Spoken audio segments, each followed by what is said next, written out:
Today on CityCast Chicago, the weather has been wild for this last week, going from sunny in the low 60s to a few inches of snow overnight. So we're talking about how to survive and make the most of all four seasons in a day. It's Thursday, March 19th. I'm Jacoby Cochran, and this is what Chicago's talking about.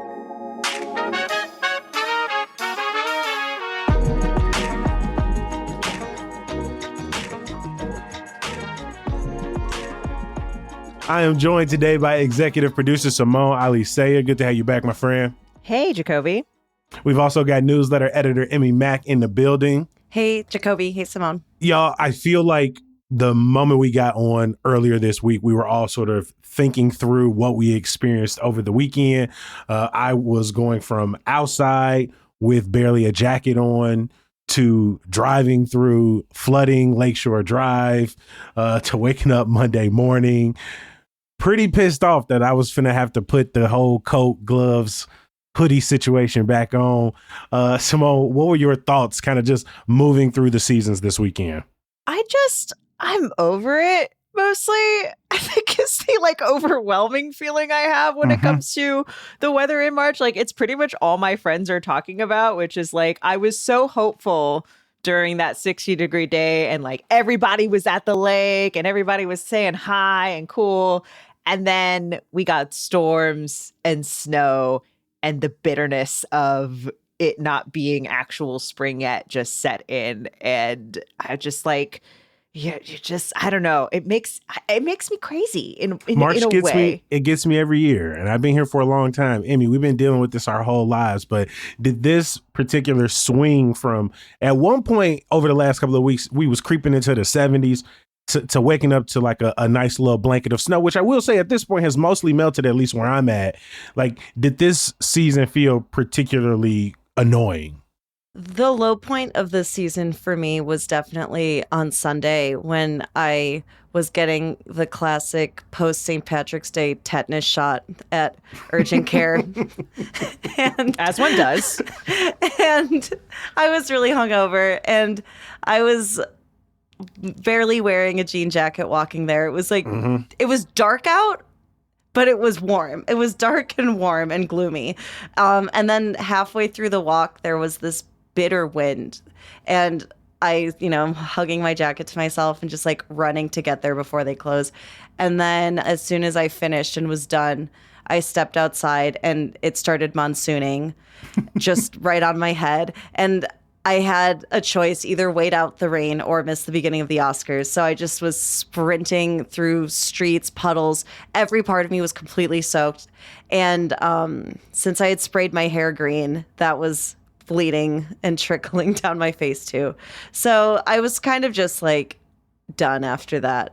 I am somebody who never really checks the weather before I go outside. I just have a sense, I look out the window and I'm like, oh, that looks a little chilly. I'm gonna put a jacket on. But I will say between Saturday and Sunday, I was with two people who I feel have a good sense of the weather day to day, hour to hour. And that's Taylor and my mom. And at some point on both days, they were both completely caught off guard by what was happening outside. And again, the experience from the start of the day to the end of the day, from the rain we got caught in, the sunshine we were standing in, the wind, which at different points, it feels like you got to turn your entire back on the street. That's one thing I will say is hilarious about living here is we all have that same instinct to just turn around and start walking backwards. We give it impromptu tours around the city. And so that got us thinking, how can we make the most of a single day, right? When conceivably anything that can happen with the weather outside does.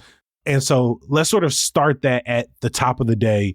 You look at the weather app, it's going to be 60 and sunny, but at some point it may get a little windy, a little rainy, maybe even start snowing. What are you doing to start your morning off? I'm going to start with you, Simone.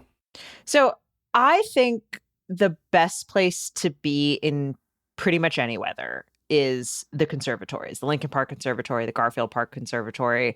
I think, that's an outing you can do in the winter. It's an outing you can do in the summer. And so I think it's certainly an outing that you can kind of plan around for a day where you might be getting multiple types of weather. It's got an indoor-outdoor component, right? It's highly climate controlled. It's free, which is we love the most of all. And, both conservatories are pretty accessible via transit, particularly the Garfield Park Conservatory is right off the Green Line, right? And so, it makes those like in between times. I think the travel here is like a really key thing because I think like a rookie mistake would be planning a day at museum campus, right? Because you're thinking like, oh, it's the museum. I'm inside. I still get to be out like by the lake. But the problem is like, you're really out there. It's like very difficult, especially even if you have a car, the parking is like pretty far away from where all the museums are. Like you got to be like on the divvy or scootering. Well, you can't even scooter, I think, directly onto museum campus, right? Nope. Like I took a pedicab last time. yeah. That is like their home base in the city is around museum campus, Grant Park.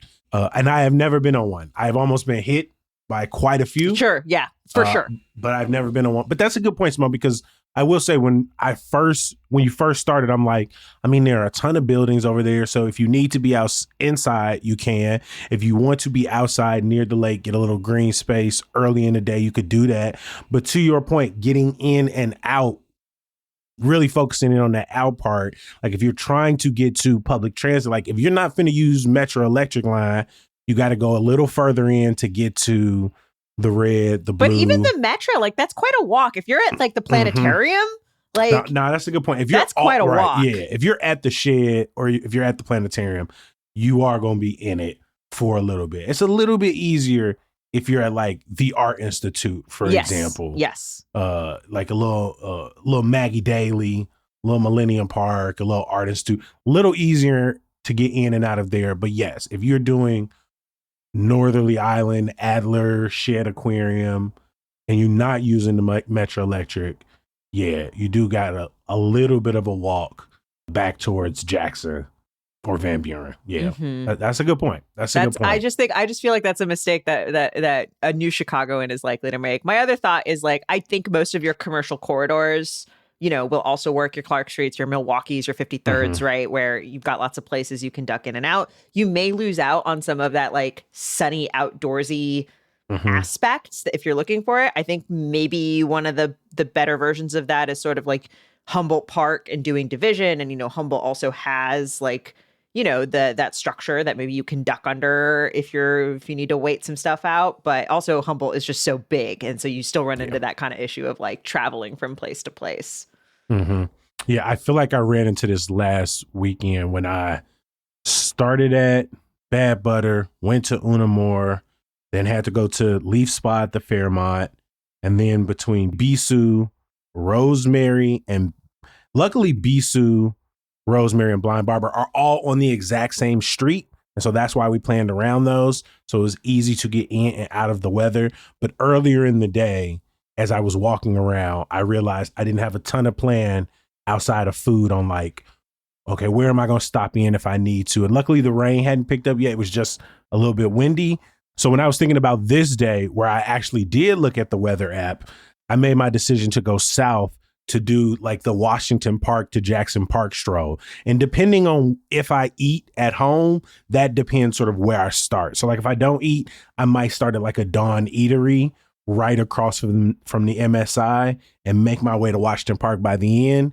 But in this version, I ate a little something at home. So I stop at Washington Park off the Green Line, maybe take a stroll through Boxville. And then whether I'm on a bike, whether I'm walking, whether I'm on a scooter, I'm just sort of making my way through Washington Park with the thought in mind, if at any point I need to stop in somewhere, this is a great place because most of these spots don't take up like a full afternoon. Like I can go in, get a little bit of art in, maybe see a quick exhibit, maybe learn a little something, and then pop back out. And so Washington Park is probably where I would start this day, right? You could be outside, some nice sculptures you're going to come up on.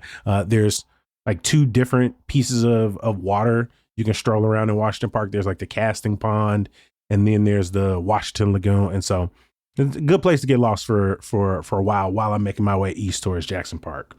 Emmy, what about you? Where are you starting your morning at? So I guess I'm going to run into Simone on on this day that I planned, because I was also thinking of hitting the Lincoln Park Conservatory. If you know that it's going to be nice at some point, but maybe not all day. I'd probably start the day, though, just walking around Lincoln Park and, strolling around by North Pond and just pretending to be a tourist. A little bit basic, but I think that, again, on a day when the weather's changing a lot, and since I don't drive, I'm trying to stay as compact as possible. And there's so much you can get done around there. And the Caldwell Lily Pool, I think they just underwent a renovation, right? There was some like new construction over there, and like it's now revamped and Back beautiful open again after kind of being in disrepair for a while. Yeah, and just to keep in mind, the Alfred Caldwell Lily Pool reopens for the season in mid-April of this year. So just check online about that exact date.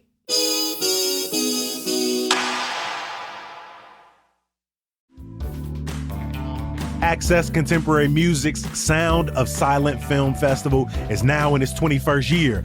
And I already know what you're thinking. Kobe, this an audio medium, and that sound a bit like an oxymoron. Doesn't a silent film festival just sound like this? But here's the thing, this festival features newly composed musical scores performed live, so it's movies and a concert. These silent films were selected from more than 100 submissions to an international call, and they span comedy, drama, experimental, and beyond. Plus, they short. Each one is only about 2 to 15 minutes long. And to top it all off, the festival is at none other than the Music Box Theater, one of my favorite spots in the city and a beautiful setting for this kind of event. The Sound of Silent Film Festival is happening Wednesday, April 8th at 7:30 p.m. Tickets are available at acmusic.org.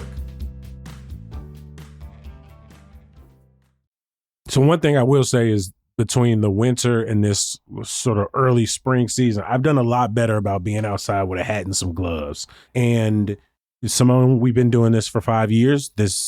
I'm usually never dressed appropriately for the weather, never have the right coat on. And so I started the season by getting like a nice pair of gloves and like a really good winter hat.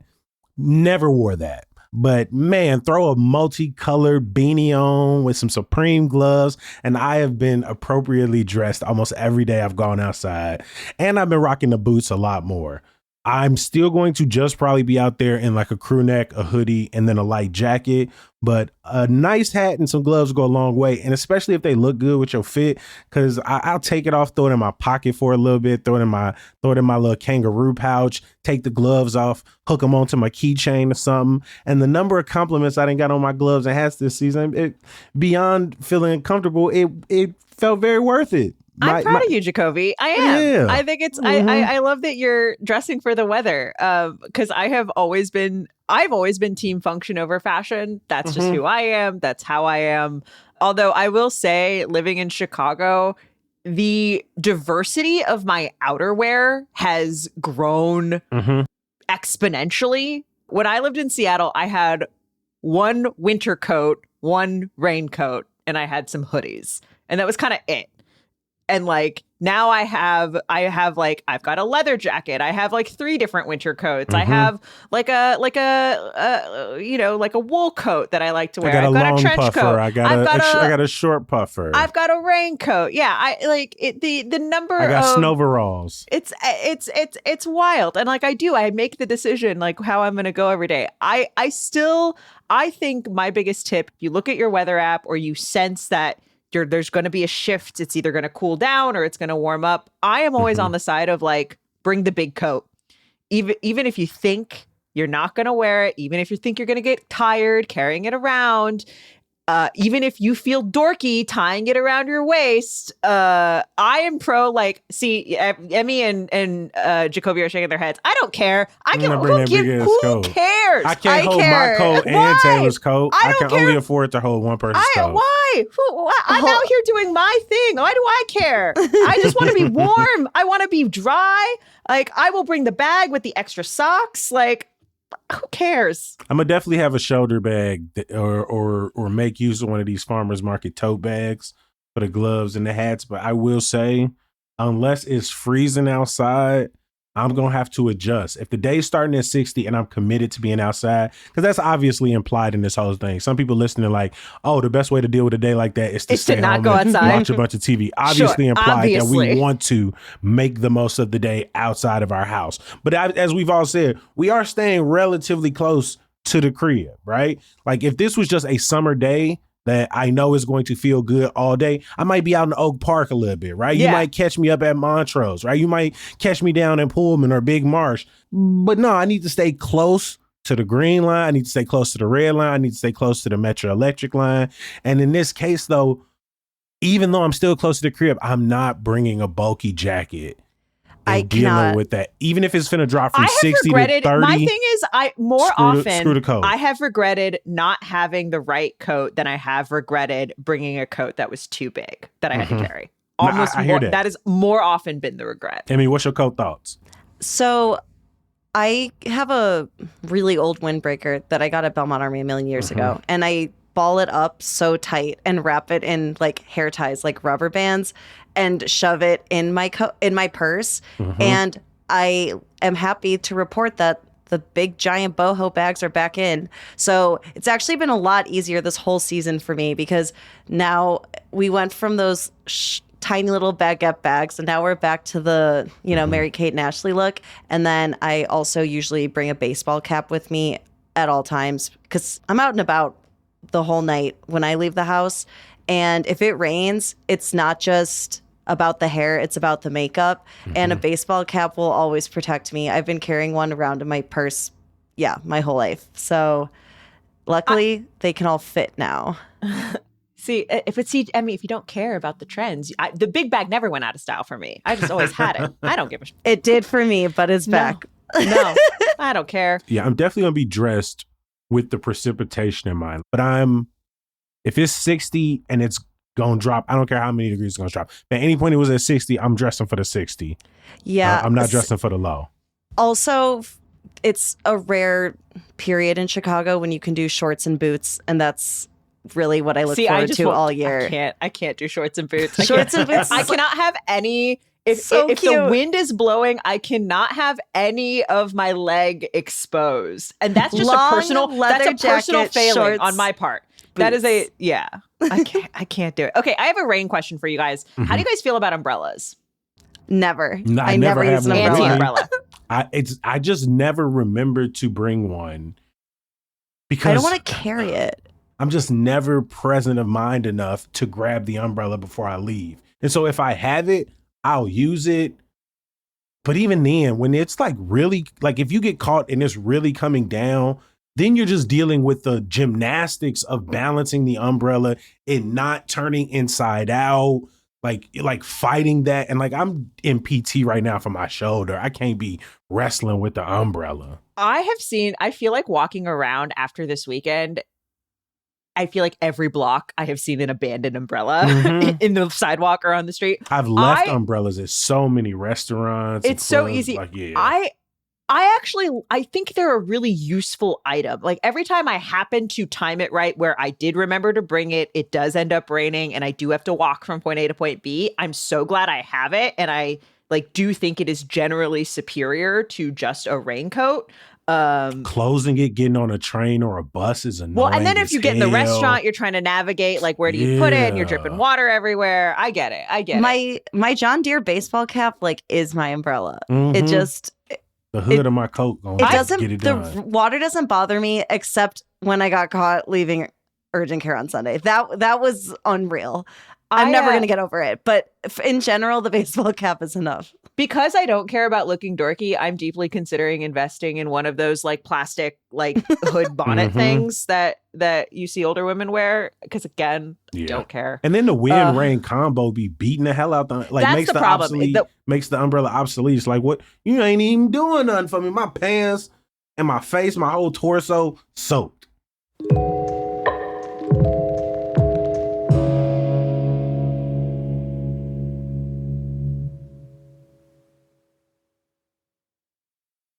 All right, say the sun is still out, but the wind is picking up, right? It hasn't necessarily started raining or coming down, but we talking about that good Chicago wind where it's strong enough to pick up a small pebble and flick it right at your trachea. Emmy, how are you dealing with that? Yeah. So since I started my day in Lincoln Park, once the wind picks up, I'll just step right into the conservatory, like Simone suggested too. Right now, they have the Jewels of Spring flower show on until May 10th, and that's open Wednesdays through Sundays. So for me, I'm down at Washington Park. Again, walked past the Washington Lagoon. This is where the advantage of having so many smaller museums or art centers really comes into focus. You got the Green Line Performing Arts Center on the west side of Washington Park. On the east side, you got DuSable Black History Museum. You got the Smart Museum of Art. You got the Logan Center. You got the Institute for the Study of Ancient Cultures. And so there is so much through Washington Park and then even along Midway Plaisance that it's really easy to just, again, pop in for 20 minutes, escape the wind, go out, make your way a little bit further east, pop into another spot. So if I'm starting to get a little bit hungry at this point, I'm looking at like not too far off my route, but like maybe in Medici, maybe stopping in at Rue, just to grab a little breakfast sandwich or a little lunch sandwich. As again, I'm making my way towards Jackson Park, which is really going to be useful when the precipitation starts. I'm hoping I can get there where I can see like the Osaka Garden before it starts raining. But so at this point, I've pretty much made my way through Washington Park on my way towards Jackson Park.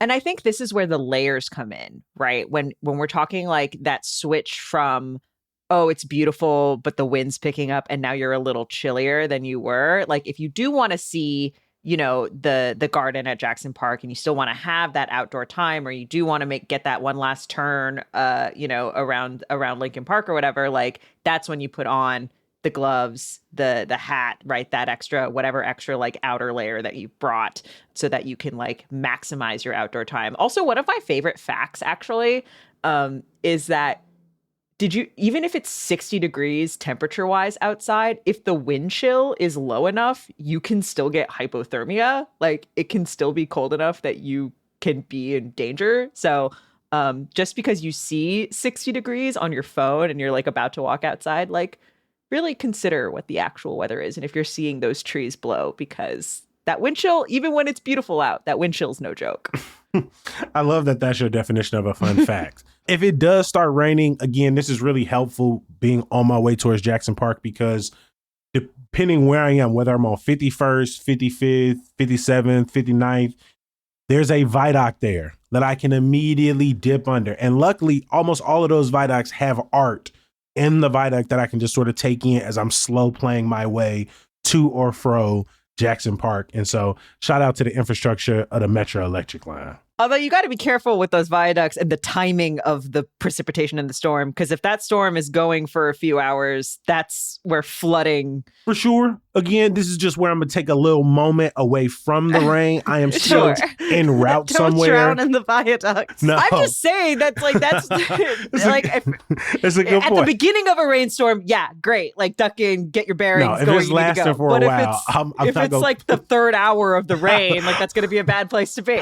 I'm not going to stop there. And they notoriously also will be filled with rainwater at that point. But again, it's close to like if I want to go into like a Bill coffee, sit down, read a little book or something, or if I want to go over to MSI and finally take in the Paul Tazewell or the juried art exhibition or Spider-Man before it's over in less than a month, it helps. So again, took in the smaller museums and art galleries in Washington Park, but now if I got to hunker down for a couple of hours, Bill Coffee, Museum of Science and Industry, or a Dawn Eatery are all relatively close to one another in that part. And, you know, as much as I've talked about the construction in Jackson Park for pretty much years at this point, you know, the closer we get to the Obama Center opening up, the easier it is to imagine like what it will be like to take in that full campus.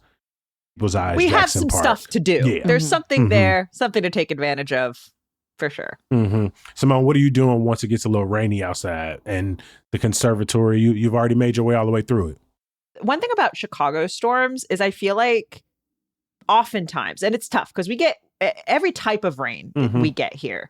But I often feel like a lot of our storms are not super quick. Like sometimes you can't wait it out, or even if you wait out one round of rain, you maybe only have 15 minutes before that second round of rain comes in, right? And so you've really got to kind of like figure out you got to bob and weave a Mhm. little when it comes to Chicago rain. So I feel like if the clouds are rolling in, that storm's rolling in, that is the time to hunker down. That calls to me, that's a movie theater, or you're cozying up in a coffee shop with a book. Some spots I really like, the Understudy in Andersonville, which is a coffee shop that focuses on, that has also a collection of plays and like works Mhm. of theater, which is like, you can read a play in one sitting. Yep. You know what I mean? Like that is absolutely something you can do. And so I think that's a great one. As far as movie theater goes, I am partial to the Davis in Lincoln Square. That's typically where I like to go. But if you're looking to make truly a day of it and you're really trying to hunker down, there's always Alamo Draft House, right? In Wrigley, if you're already around that way. No, I love those suggestions Yeah. because where I'm at, there are plenty of options to pick from First Aid Comics, Build, Powell's, 57th Street, Seminary, Call and Response, and Harper Theater is right there as well, not too far from Virtue. And so whatever you're looking for between Washington Park and Jackson Park, whether you're looking for a record shop, a bookshop, a movie theater, you're going to be able to find that. I was going to say for myself, I was thinking posting up at a coffee shop too. I'd go to the Bourgeois Pig, totally walkable from the Lincoln Park area. It's even more cozy when it's cold out. There's also a speakeasy upstairs, which you need to make reservations online, but it's worth it to do at least once or twice. And there's so many nooks and crannies to read and drink coffee in. And I love splitting carrot cake with a friend there and getting some wine too. Like you can really go day to night there because of their drink options. Mhm. So you can actually catch me there regularly working and hanging out. I have definitely had an experience where I'm walking to the Fullerton Red Line station and I'm passing Bourgeois Pig and the rain starts and I look in the windows and their windows are all steamy and the warm is light and it looks so cozy and I'm getting soaked outside and I'm just like so sad and I'm like, oh, that looks so cute and nice. I bet they're really enjoying themselves. I You gotta wish get that to was the you. train. You wish that was you, huh? I do. I wish it were me. When you're in there, it kind of feels like the movie Midnight in Paris. It just is so almost stereotypically a cafe.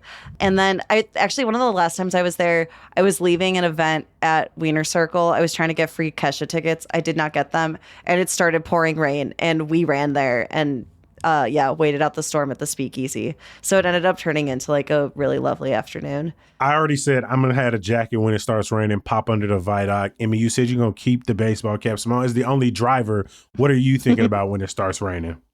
Okay, for the love of all that is holy in this world, friends, do not drive into puddles. I promise you, you don't know how deep they are. And that is pretty much, it's exact that this is how accidents happen. I watched a few cars ignore the Lakeshore Drive line that was forming on about between 57th and 55th. You think you're going to and be just so started smart and driving pass through it, everybody. and you watch one get stalled, a couple others like spin out, luckily catch it before they hit the rail. It's always a dumb sight to see. It can flood your vehicle and stall it. You can spin out and hydroplane. We have a lot of potholes in this city. There might be a pothole there that you don't see and you're going too fast and you hit it and then who knows what happens, right? Flooding is really, really, really dangerous to drive through. And you should, if you're seeing it or if you're seeing people make turns, like don't try to be a hero, take the alternate route or better. And if you can, like don't drive at all when it's really, really coming down or you've got a really bad thunderstorm. It's so funny because I do think Chicagoans are pretty good at driving in the snow, even when the snow is coming down. And like, I do see people slow down and I see people with their lights on and they're signaling. And for whatever reason, when it rains, Chicago drivers just think they're better than that. And they just they're like, oh, but it's not frozen. So surely this will be much easier. It's not. It's still slippery and it's still hard to see and you don't know what's going on. So be careful out there. 100%. 100%. Most of us woke up to a little bit of shock on what was that, Monday morning? Monday. To see that not only did it snow, but the snow stuck a little bit. And then it started snowing again when I was out trying to vote. Which again, I did not check the weather app. I just went outside, was dressed mostly appropriately, and then came out of the super site to a little bit more snowfall. So if in this hypothetical day you are still outside and, you know, maybe the rain is there for a little bit, but then it quickly turns to snow, what are you doing? So if you're starting to get, you know, looks from the people working there because you've been at the Bourgeois Pig for too many hours, I think even if it's snowing, you can make it, it's like a 10-minute walk to Galway Arms. And you can go for live fiddling on Thursdays. My friends play, and it's always a really good time. They've got food there too. And I will probably be going tonight just to keep the St. Patrick's Day spirit going. I saw my first live fiddling last year at the Hideout. The folk singers and like the folk instrumentalists in this city are damn good. I like a good walk through the snow as it is falling. A little bit, like a couple of hours afterwards, still cool. Day later, like the snow when I woke up on Monday, I had no interest in going out into it. But the snow I got caught in Monday afternoon, I enjoyed the walk back to the crib. But if I'm like outside between Washington Park, Jackson Park, it starts snowing, I'm going to enjoy it for a little bit. But that feels like the perfect excuse to go back to Virtue for the first time in a while. And this is at the point where I want to give a shout out to Bree, one of our listeners who I ran into this past weekend, because they put out a TikTok video about that and asked us to speak on a segment about like a perfect day in Chicago. And if I were describing a perfect day in Chicago, it would sound a lot like this: a trip through Washington Park, maybe a stop at DuSable, a little moment at Bill Coffee, headed over to Jackson Park, seeing a bunch of exhibits that I've been wanting to see for months at MSI. But if it somehow is ending with short rib, cornbread at Virtue, it was about as close to a perfect damn day you can get in my book. Just sit there, look out the window, enjoy the snowfall. You know that if you want an extra drink, you can go over to Cantina Rosa or Mesler or pop over to Daisy's for a little punch or something. And so short rib to warm me up as the snow falls. But sounds like the perfect end to what was obviously a chaotic couple of hours outside. That sounds really good. And now I'm really hungry. I think your point about it's interesting, like walking out in the snow, because I think that's true when the snowfall is picturesque, right?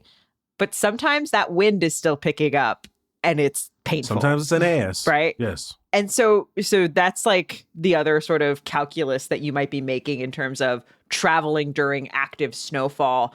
I think if you are driving, I would wait to drive. I wouldn't drive during active snowfall. That's when the visibility conditions are the worst. But if you're walking, I think you might make that decision differently. My pick for like what to do when the snow starts falling, any bar is the best bar in a snowstorm, right? Like the minute the snow starts falling, it's like, time to duck in for some whiskey. That's what I'm doing. Even if I am like, so like Big Chicks, for example, is 700 feet from my front door. But if I'm on the way home and it starts snowing, I'm gonna wait at Big Chicks for a second before I get it all the way there. That's been Vitology for me this winter. If it's snowing and I'm outside on like one of the daily, like end of the day walks, it's the perfect excuse to go in. And then during like the holiday season, they had like the themed hot chocolates. But even now, I'll go in and just say, let me get an Irish coffee, or let me get a tea with a shot of whiskey. Just something a little warm. A little warm in the belly. I was going to say, like, where your head's at, Jacoby, because I was actually going to say, you know what? You're right. Skip the hot toddies, skip the coffee. I want to warm up with short ribs too.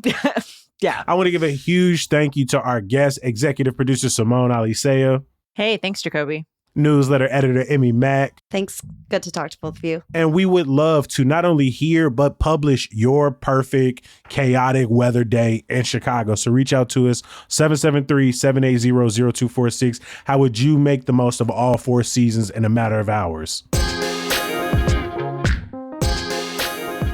Before we get out of here, make sure you bookmark our website, chicago.citycast.fm. There you're going to find our events calendar. You can catch up on old podcast episodes, and you can subscribe to our daily newsletter.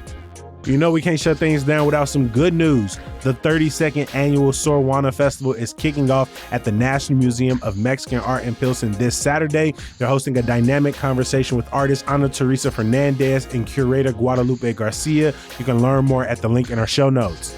As always, we appreciate you for listening and reading. We're going to be back bright and early tomorrow. We'll talk to you then. Peace.